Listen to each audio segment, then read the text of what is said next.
Welcome to the Rim Break Rodeo. We hope this video helps. In this video, I will explain how to change your Xbox account email. This process allows you to update the email address linked to your Xbox profile without losing any progress or purchases. You'll primarily be working within your Microsoft account settings. The key steps involve adding a new email alias and then designating it as your primary sign-in method. Make sure you have access to your current email for verification purposes. To begin, navigate to your Microsoft account online and sign in.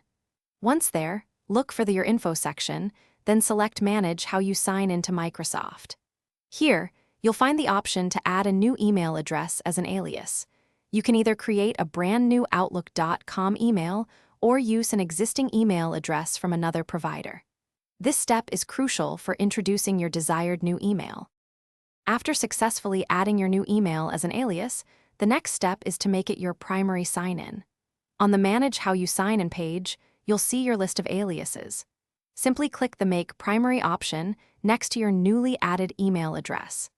This action will designate it as the main email for signing into your Xbox and all other Microsoft services. You can then remove the old email alias if you wish.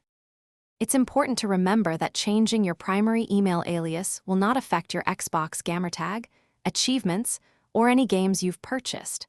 However, you should update your email on any third-party services that might be linked to your old Xbox email. Also, be aware there's a 60-day waiting period if you remove an alias that was recently made primary. Always keep your account security information current for best protection. Thanks for watching.